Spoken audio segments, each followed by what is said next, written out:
Сиз жана маектериңиздин биринде ошол мамлекеттик кызматта иштеген жетекчилер көбүнчө кесипкөй кадрларды тандабайт экен деп айтыпсыз да. Буга эмне себеп? Эми ошо көргөнүмдү айттым. Мисалы үчүн кээ бирде эми ар кандай болот да, тааныш, тууганчылык, ошондой бир дагы эмелер. Бирок канча деген мындай балдар келип арызданышты да. Мисалы үчүн бир эле мисал. Бир киши 97 жолу конкурска катышыптыр. 97 элестетип көрсөңүз. Бардык болгон конкурстарга мына Госкадровый служба конкурс жарыяласа, ошол жерге берип атыптыр. Мындай начальник болобу, директор болобу, ошондой жерлерге берип, ошо бирде жолу өтө алган жокмун дейт. Бирок алган жанагы балдар эң бийик. Собеседование деген бар да. Бир жылчык жыгарып, ошого барсак эле кулап калат. Демек, жетекчилерге кээ бир учурларда башка бир какой-то эмелери, жөндөмдүүлүктөрү балким маанилүү. Кайсы мисалы? Эми ар кандай болот да. Балким бул менин таанышымдын баласы же болбосо менин жээнимдин бир кандайдыр бир эмеси, өзүмдүн адам деген сөз. Бизде ушул кичине кыргыздарда менимче кээ бирде жаман кызмат кылып коет да. Биз өзүбүздүн адамдарыбызды койсок, бизге бир мындай ишенимдүү болот го деп ойлойбуз да. Ал андай эмес. Чынында эле кээ бирде эң жакын адамың биринчи сатып кетет. Сиз аял саясатчылардын арасында салмактуу саясаттан ордуңузду таптыңыз. Эркектер менен иштешүүдө маселе жаралбадыбы?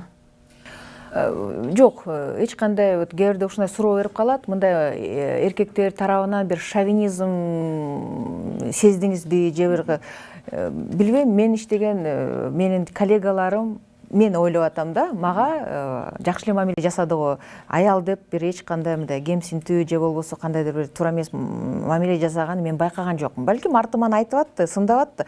Бирок мен ойлойм, коллега катары жакшы эле мындай на равных деп коет го, ошондой эле сүйлөшүп аттык. Демек, жумушка тоскоолдук болбоду? Болгон жок. Эч кандай тоскоолдук болгон жок. Муну ачык айтып коюш керек. Мына мен аял үчүн мага мындай кылган жок же болбосо бул жерде кемчилик болду деп мен айта албайм. Бул жерде ар бир адамдын өзүнөн экен. Аял башкарган жерде атмосфера кандай болот? Эмне тез өзгөрүшү мүмкүн? Менимче аялдар башкарган жерде атмосфера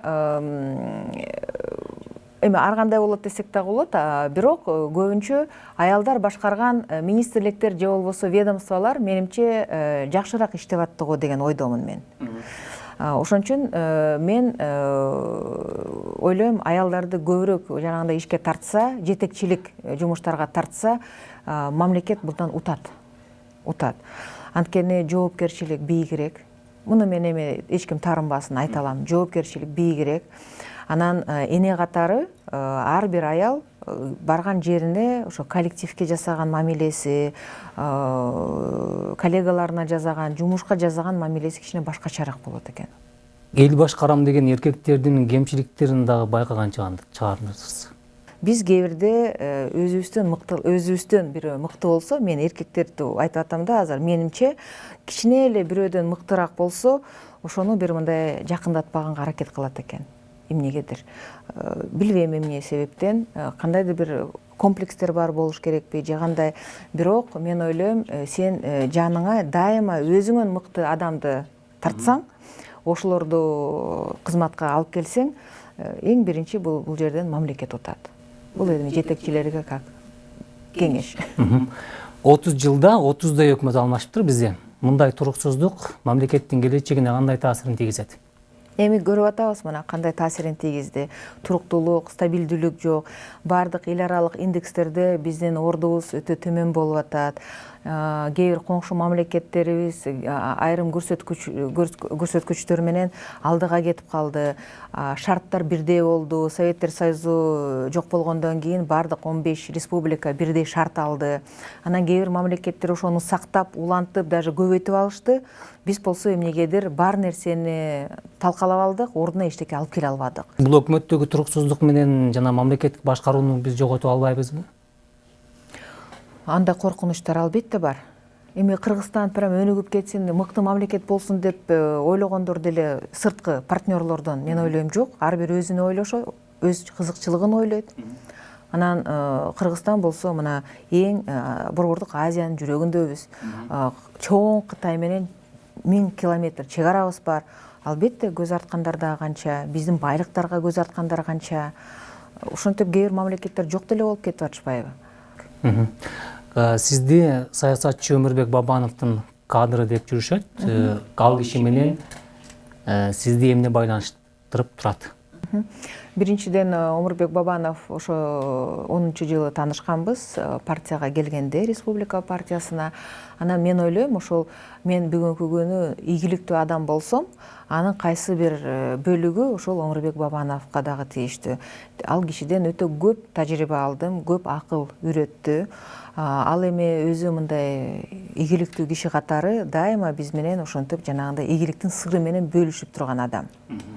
Анан көп нерселерге үйрөттү. Ошон үчүн албетте Өмүрбек Бабановго бүгүнкү күнү мен абдан мындай ыраазычылыгым чоң.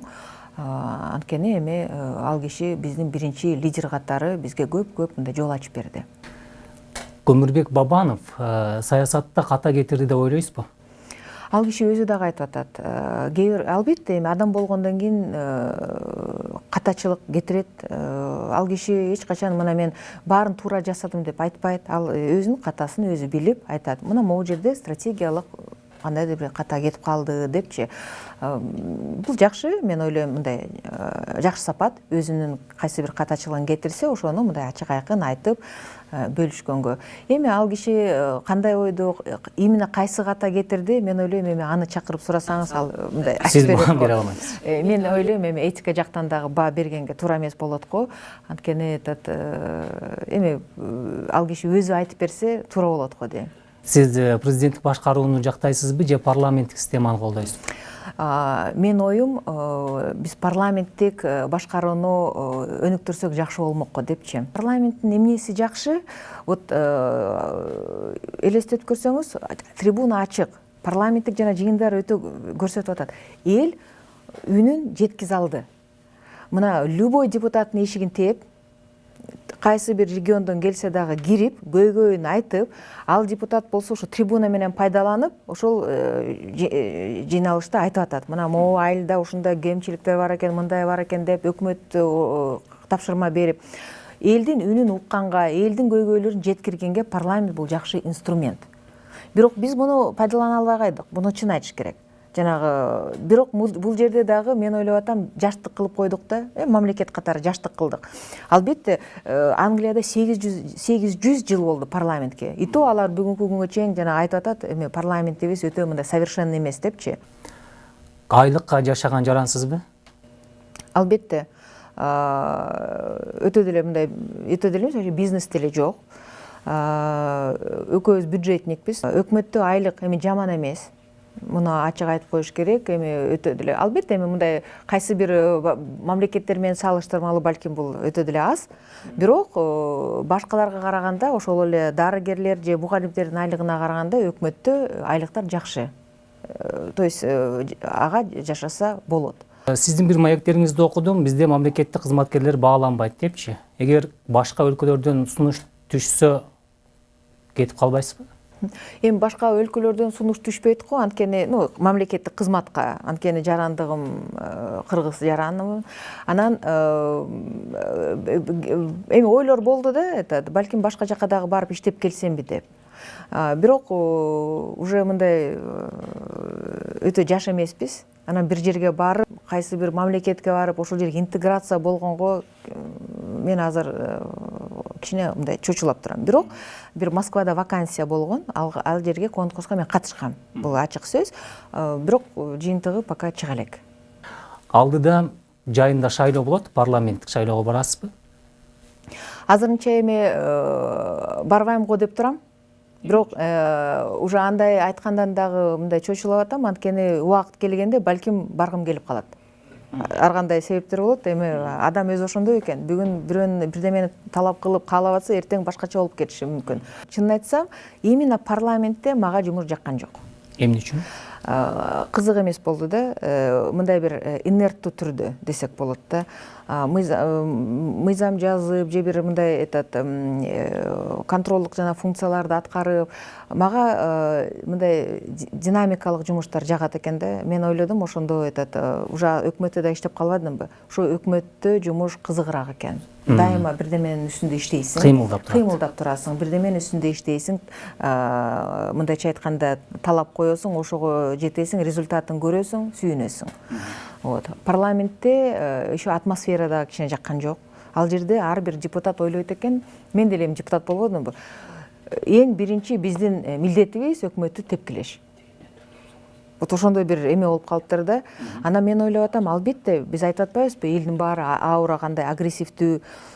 Депутаттар өзүбүз да үлгү көрсөтпөй атабыз да. Өкмөт келсе эле сындайбыз. Жакшы бир айткан сөзүбүз жок. Ошол эле обязательно өкмөттүн кемчилигин издеп турабыз да.